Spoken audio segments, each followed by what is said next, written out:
Proper middle class wife character తాలూకా characteristics గాని, లేదంటే ఆ బిహేవియర్ గాని, సో మీరు ఆ టైంకి ఎలా క్యారెక్టర్‌గా తీసుకున్నారు? And what are the kind of inputs you give it to the character?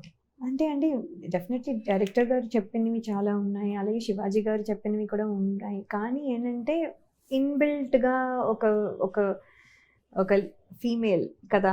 మనం ఆ సిట్యుయేషన్‌లో ఉంటే ఎలా ఉంటుంది అనేది అంటే ఇప్పుడు నేను మోడర్నైజ్డ్‌గా పెరిగుంటే maybe I would not be able to do it. But ఇప్పుడు నేను అలాగా పెరగలేదు కాబట్టి ఇన్‌బిల్ట్ ఉంది కాబట్టి ఆటోమేటిక్‌లీ వచ్చేస్తుంది. ఇప్పుడు నాకు okay. Middle class wife role చేయడము యాక్చువల్లీ రకరకాలుగా I can do different things. Different types of reactions. అదే రియాక్షన్ ఇంకొంచెం ఎక్కువగా, లేకపోతే వెటకారంగా, లేకపోతే ఇదిగా, లేకపోతే టిమ్మిడ్‌గా ఇలా I can do lot of things because this is part of me growing inbuilt up. అంటే అనుకోవచ్చది. అందరిని చూస్తూ అలాంటి వాళ్ళని చూస్తూ పెరిగి అంటే మిడిల్ క్లాస్ మెంటాలిటీనే ఉంది ఇంకా.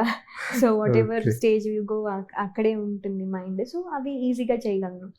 సో హుహు. అంటే with of course inputs of the director and all. So that was actually kind of okay. Easy for me. ఏదన్నా కొంచెం మోడర్నైజ్డ్‌గా ఇప్పుడు అలా బిహేవ్ చేసి అలాగా అరోగెంట్‌గా బిహేవ్ చేయాలంటే కొంచెం I have to work hard because that is not me. So I have to become someone else.